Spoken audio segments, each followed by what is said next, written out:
Thank you very much, Mr Chair.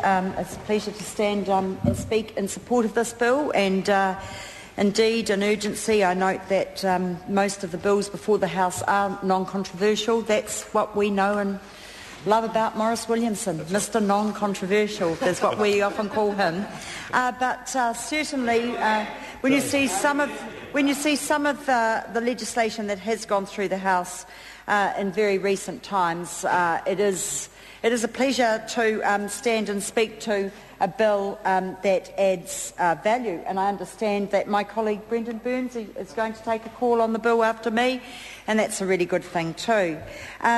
This bill and also the equivalent Australian legislation will integrate both of our country's civil justice systems and simplify the resolution of legal disputes with a trans-Tasman aspect.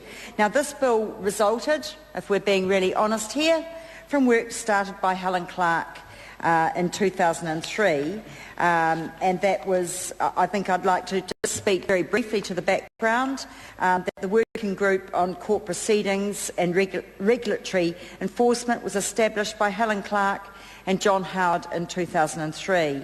And then it reported back in December 2006, making a range of recommendations which included the use of video technology to allow witnesses to appear while overseas and increasing the types of judgments that could be enforced in each country. And then, of course, our previous speaker, Leanne Dalziel, that statement was signed by Leanne as Minister in 2008, and Robert McClelland, the Australian Attorney General. And in fact, the agreement went to the Law and Order Select Committee, and that they believed that the best way, it was a unanimous recommendation from that committee, was that the agreement was the best way forward. In terms of the bill itself, we know that it reduces the cost and complexity of the litigation and provides better remedies. And this bill will be will certainly enhance the very good relationship that we have with Australia, even though they are absolutely romping ahead of us economically and the job stakes and supporting people through a recession. In fact, that's a country that's barely felt the recession as opposed to this country here. So I'm hoping that this bill and the work that happens across the Tasman, that perhaps this government will be able to draw on some policies that actually enhance the dreadful state that New Zealand's economy is on. They've got none of their own, as my colleague said, and that perhaps they will learn from our neighbours about a way to support people in work rather than having a plan. Exactly, having a plan. Now, I do want to commend the Law and Order Select Committee that they looked at a number of amendments to the bill, and that includes refining the application for stays of proceedings, the power of the New Zealand court to declare jurisdiction.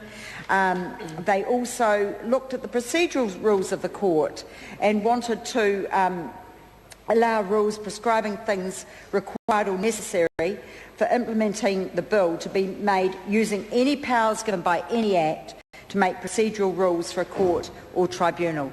Very sensible work by the Law and Order Select Committee, which in itself is quite an achievement, given the chair is not always up there in terms of achievement. Would that be a fair comment? I don't know who you're talking about. I'm not talking about the Justice and Electoral Select Committee. I'm certainly not talking about that. I'm not talking about that Select Committee.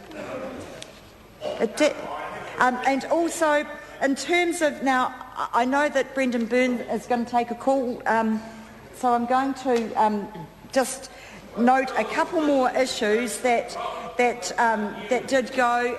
The service of initiating documents in Australia. In terms of the defendant's address for service, some really sensible work around ensuring that that was the most efficient possible. The powers of an Australian court or tribunal in New Zealand, and some work done around contempt of Australian courts or tribunals. The bell has gone, ma'am. You want to continue? Seek another call? Brendan Burns. Thank you, Mr. Chair.